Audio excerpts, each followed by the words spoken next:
Welcome to the Biz Gone Social podcast. We help entrepreneurs navigate how to get known, get customers, and get the edge over their competition. Here is your host, Lorraine Duncan.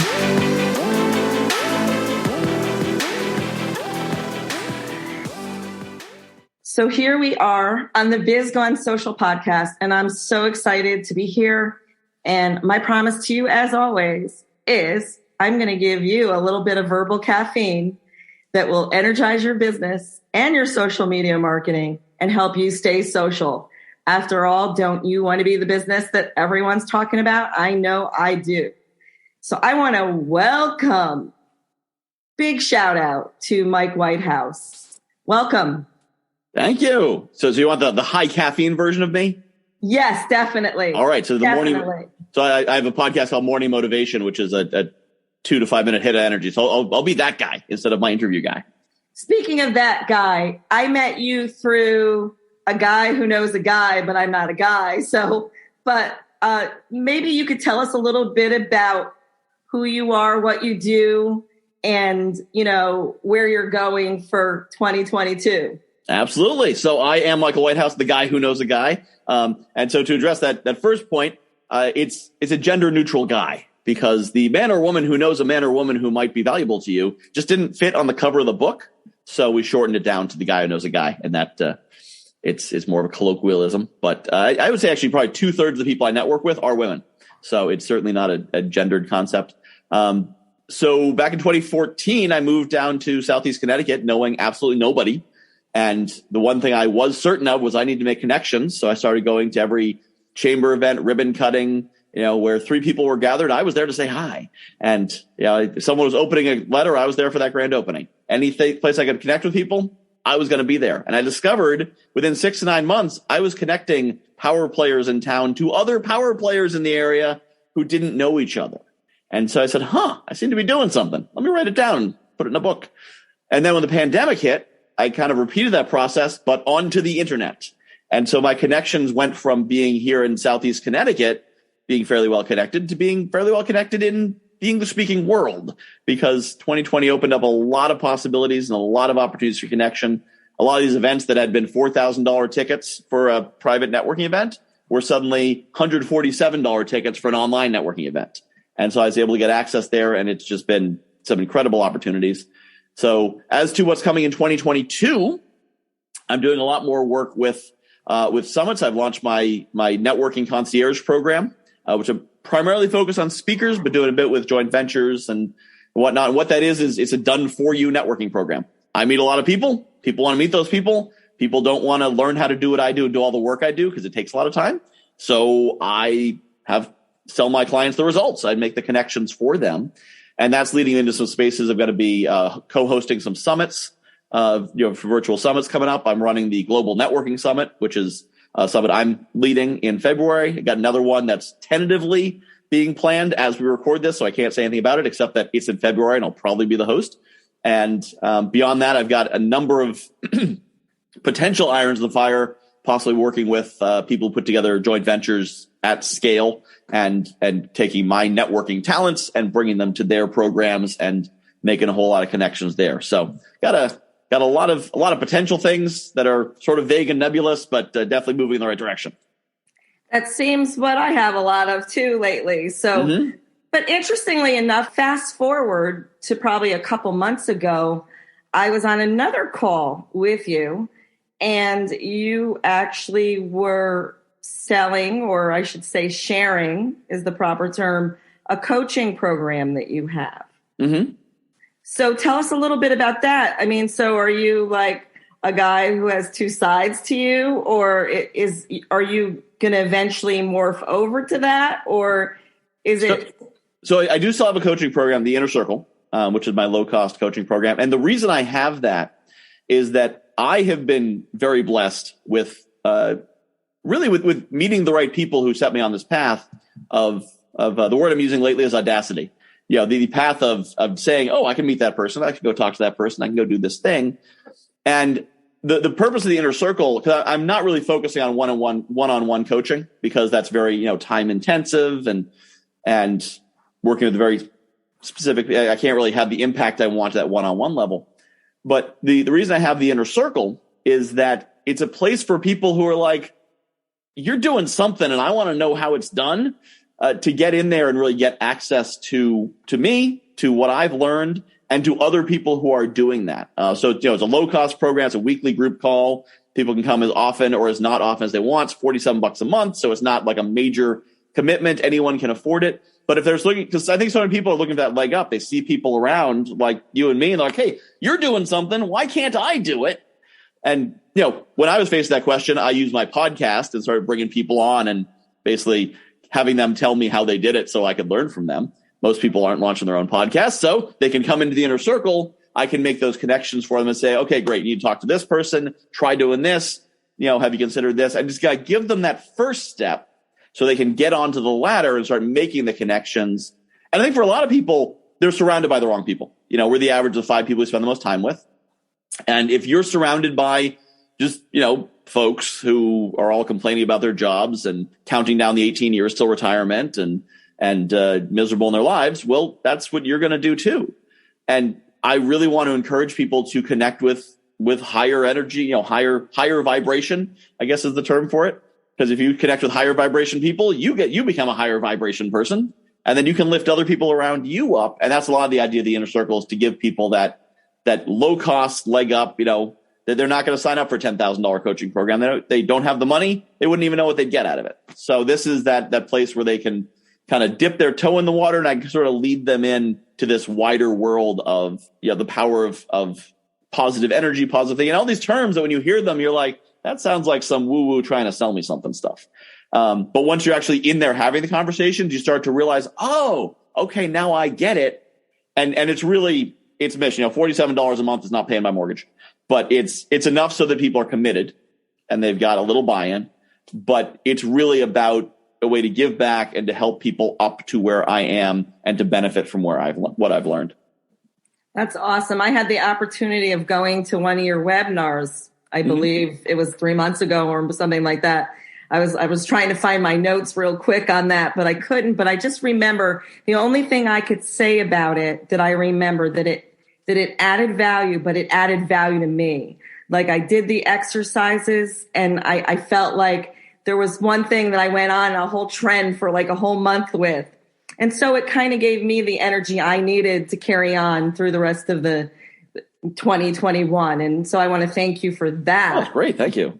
And I'm just curious because, you do have a lot of energy, and it's like, what are you most like when it comes to what you do and who you meet every day and the connections you make?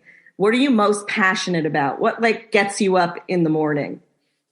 So what I'm most passionate is making connections. It's the power, making 1 + 1 = 11.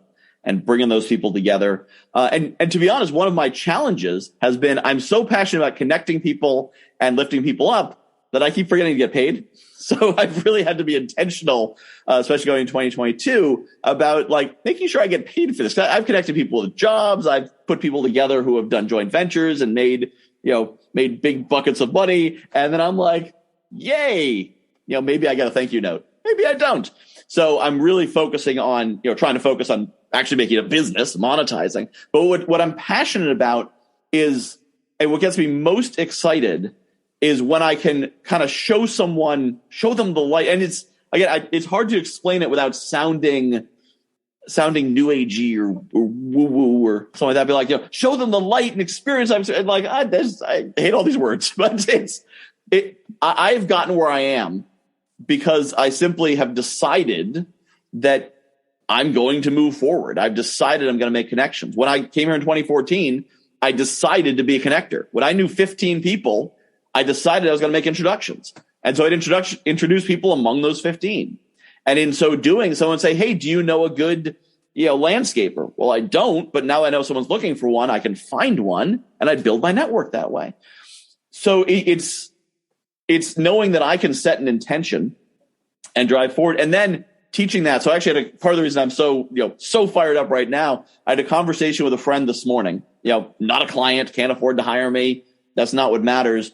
But they're having challenges in life, job challenges, health challenges, all these things. And what I realized was most people when they're in a challenging space, they'll set the intention of survival. And if they're religious, they'll be like, dear God, help me get through this. And to use this in the religious context, and my cosmology is more of sort of energy of the universe, which some people see as God and some people see as the universe and some people see as different things. But to put it in religious terms, it's like God's sitting there and God's all powerful and can do anything. And you go to the all powerful God and say, help me survive this. And God's like, are you sure you just want to survive? Do you want to learn something? Do you want to get ahead? Just help me survive. Okay. I mean, if that's all you want, I'll just take all the other stuff I was going to give you and just leave it over here till you're ready because you just want to survive. And when instead you're like, God, I don't just want to survive this. I want to win from this. I want to come out the other side better, knowing more, doing more, getting ahead. I came out of the pandemic owning a house. I went in an apartment. I came out in a house. I went into this and said, things are changing. How can I come out better? I want to, take advantage, grab this with both hands and go forward. And it's not because I'm special or because, I know things other people don't. I know things I wish everyone knew, because if everyone knew that by setting intentions, they could change their lives and lives of those around them, imagine what the world would be like. Because there's enough wealth in the world for everybody. There's enough to share, but people need to be able to set that intention of, I'm going to get my share. I'm going to create. I'm going to make, if somebody's super creative and they're working at McDonald's for $12 an hour, they're not just limiting their own life. They're not sharing their gift because they're wearing themselves out flipping burgers. And now there's some people who, they're perfectly happy to work at McDonald's. It gets them the money they need. And then they spend the rest of their energy doing something they're meant to do. That's great. But if you feel like you're wasting your life where you are, you probably are. And you need to set the intention of, I have a gift and I need to share that. Now, where can I share that? Where can I find that? Yeah, you said so many things there that I resonate with. And interestingly enough, it's kind of funny because when I was in my early 20s, I literally, one time I was at a gathering and somebody came up to me, a good friend of mine at the time, and goes, how you doing? I haven't seen you in a while. And I said 3 words, actually 4 words, I'm hanging in there. And then it was so funny because he I'm tired. He just kind of screamed, I'm tired of just hanging in there. Mm-hmm. And it's interesting because it's you said something interesting, because a lot of times people get stuck in the circumstances. Mm-hmm. And so because we're so focused on the circumstances and being in them, we don't look to see, we don't go outward to see what's, there for us. And interestingly enough, I was on, and by the way, everyone out here, full disclosure, I get coached. It's very important to have somebody that can be a mirror for you, or someone who can encourage you along the way. I've got 3 coaches. Yeah, I actually have 2, so it's kind of funny. But this was a good call. Yesterday, I was on the phone with her, not really on Zoom with her, and literally we were talking about this sort of exact thing. And I'm going through a struggle right now, and I mentioned it at the end of the call because I didn't want to spend the call on it, because we were going to talk about some high performance stuff that I wanted. That's what I want to focus on. And she said, and she knows that I'm a believer and that I love Jesus and all that. And she said to me, have you prayed about the situation? Mm-hmm. And it's so funny because I thought about it and I didn't. I haven't. Maybe a little. Mm-hmm. And that's the whole thing, is whatever we're believing in, are we even believing in them to get us through this, and then let it be handled? And I think so far, I remember going through tons of struggles, and here was the key, and you're probably going to agree with me on this. And I think maybe you might have talked about this a little bit in your webinar. I don't remember, but years ago when I was going through probably the biggest struggle of my life, I was miserable. And because I was always in that struggle.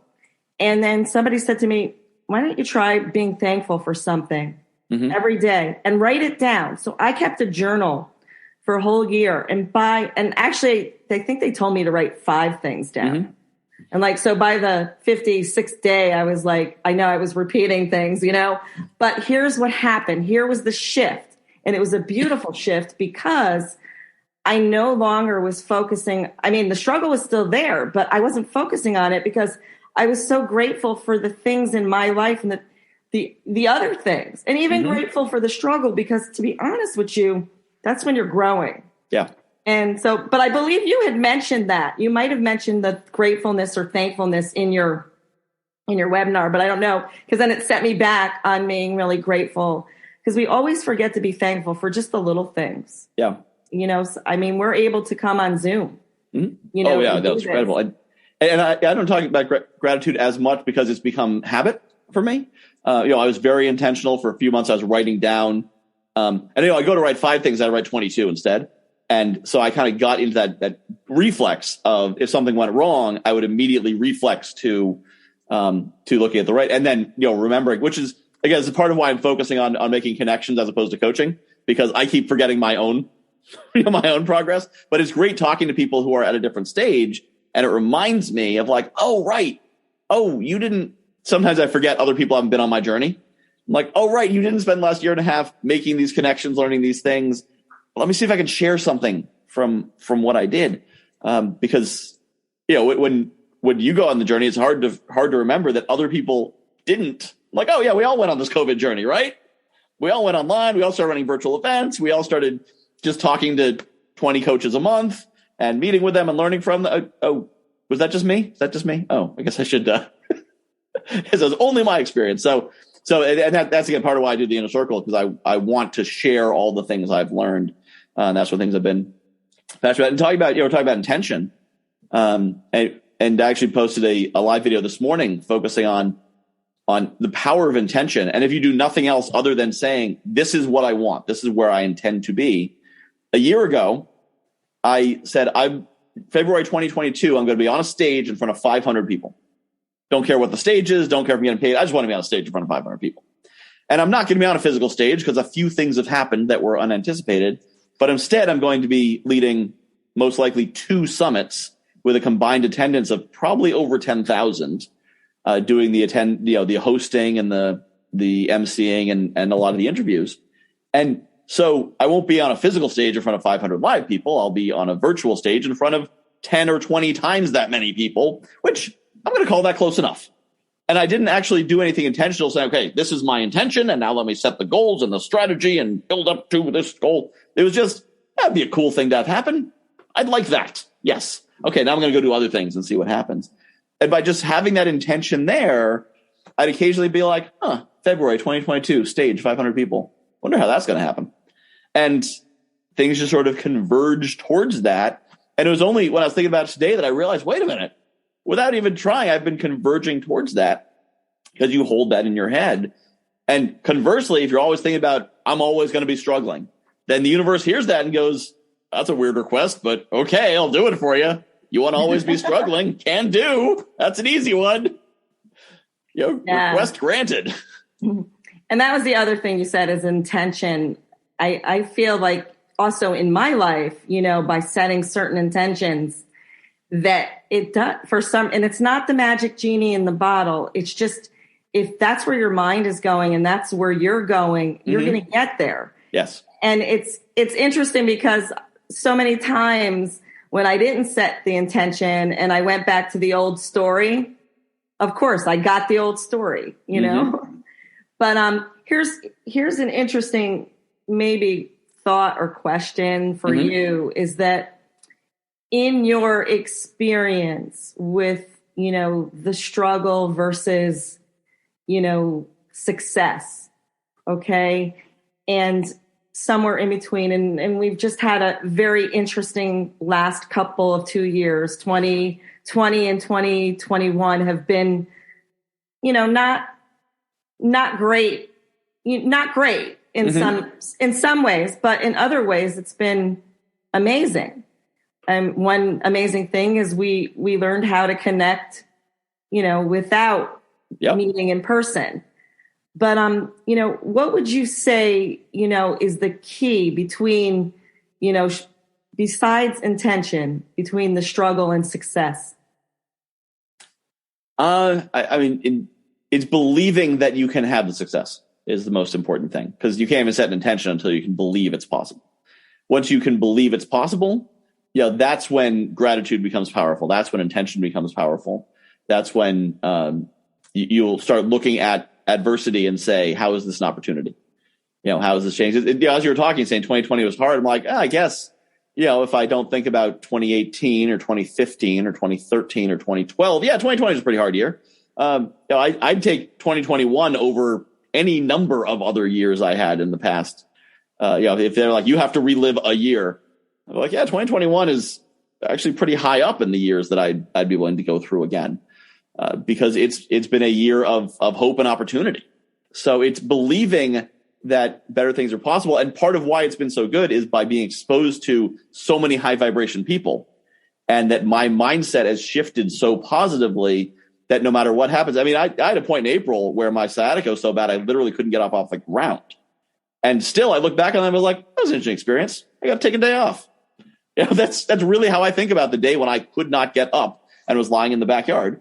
Not like I fell in the backyard and couldn't get up. I decided on purpose it was good weather. But, the day that I was in the backyard and couldn't get up, and I'm like, that was a pleasant day off. I got to watch some movies, lay there under a blanket. It was kind of nice. I also, the worst pain I can remember in the last few years was also on that day, but not so bad.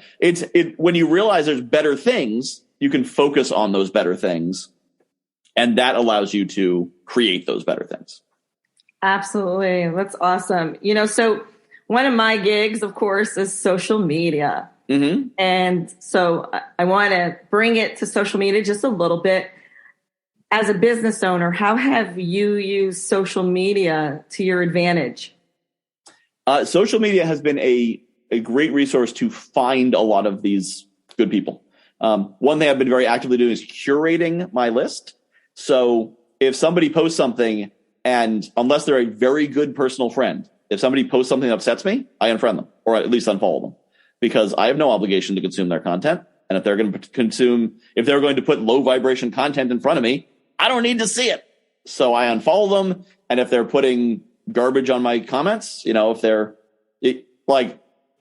sometimes make a post something like, your life is the result of your decisions. And someone will be like, that's not true, blah, blah, blah, blah, blah, blah, blah. Unfriend. I don't need them in my life. They're not ready to receive the message I'm sharing. I don't want to have a conversation about it. Off they go. I go into the right kind of groups and find the right kind of people and develop relationships with those people. And one of the opportunities I'm having now is from going to those positive places to meet the positive people, or then introducing me to others.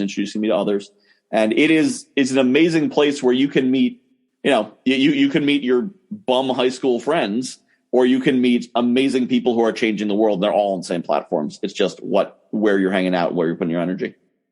I mean, you know what? If everybody is just listening to that right now, it's key advice. It's reaching out to those people who, of course, have the positive energy, but are doing something with their life, mm-hmm. and connecting. Yesterday I did a talk on the power of connection. And I feel that is one of your key points here is the power of connection, because that's how you grew. You grew as a person by connecting with the right people. You grew your business by connecting to the right people. And you're going to grow your summit in February by connecting with the right people. So kudos to you for that. If a lot of people who are listening to this are business owners that want to grow their business, or they're people who are just kind of dabbling in business a little bit and thinking of quitting their full-time job and just tired of working that 9-to-5 grind. And that seems to be a trend nowadays, is people are mm-hmm. actually doing, the 9-to-5, the 9-to-5 grind, I should say. Yep. So the last piece of advice you would give today would be, what is the one piece of advice you would give to somebody just starting out today? Talk to a lot of people. Successful people are happy to share their advice and their knowledge because somebody mentored them and they want to pay it forward. And if you meet someone who's like, I don't have time to talk to you, newbie, they're not that successful. Awesome. Well, Michael, I just want to thank you so much for coming on my show today. And if there's any way that people resonated with you and want to get in contact with you, how would they do that? So they should go to guywhoknowsaguy.com. When they go there, they will find 2 ways to engage. One is they can put in their information and get immediately their copy of the Power 5 Networking Tips, which is my entire book distilled down to 1 page. Or they can click on the calendar next to it, and they can set up a call with me using my calendar link. Awesome. Again, guywhoknowsaguy.com. Great. I love that. I love that phrase. So thank you very much again for being on my show. And hey, everyone out there, till next week, I'll see you soon. Thank you. It's been great. Thanks for listening to the Biz Gone Social podcast. Find us on Instagram at Biz Gone Social for extra tips. Check back weekly for new episodes. Until next time, stay social.